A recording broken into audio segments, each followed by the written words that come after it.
alikuwa commission ama alifanywa kuwa lay reader mwaka wa 2007, na mwaka huo mimi nilikuwa mchungaji St. John's Kiminini. Mara ya kwanza mimi kupanda easy coach ni kwa sababu ya yeye kuwa lay reader. Tulipanda easy coach pamoja na mama mwinjilisti Mama Beatrice, tukaenda Nairobi Lang'ata Barracks kwa kanisa, ndio akafanywa kuwa lay reader, na mimi kama padri wa Kiminini nikashuhudia ya kwamba amefanywa kuwa lay reader. Nashukuru Mungu, mimi ndio nimeongea mwisho kwa sababu mimi ndio nilikuwa kwanza kumuona kama lay reader. Sasa ni vizuri niseme kwa mwisho mambo machache nataka kusema. Jambo la kwanza, lay reader John Wekesa Matofari ni lay reader ambaye ana wito. He is called.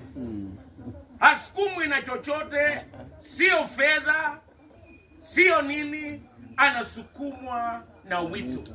Na hii wito ni wito wa kumtumikia Mungu. Anasema Mungu alimtoa, alimuita kwanza kuwa mwanajeshi, na baada ya kuwa mwanajeshi akamuita kutoka mbali na akamuweka katika nyumba ya Bwana.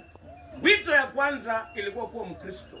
Wito namba 2 ambaye alikuwa naye ni ya kujenga makanisa.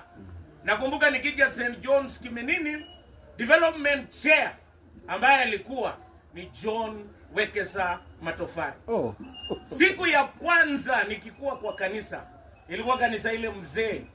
Baada ya mimi kuhubiri, yeye alikuja mpaka penye nimekaa, akaniambia, mchungaji, mimi naenda kazi DOD. Akaniambia utanijua, lakini akasema utatusaidia kujenga kanisa, na yeye akaenda.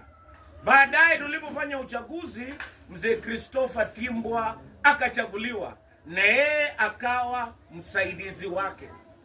Na ndani kuambia hiyo kazi ya ujenzi wa kanisa ya Kiminini St. John's haikuwa ni rahisi, kwa sababu kwa miaka mingi haikuwahi jengwa.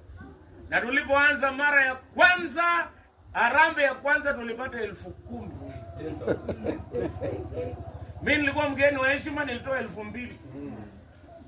Mwingine moja ikafika 10,000. Baadaye tukafanya ya pili tukapata 2,000. Mama Beatrice ndio alikuwa alikuwa vice chair wake mbeleni. Baadaye ndio mzee Christopher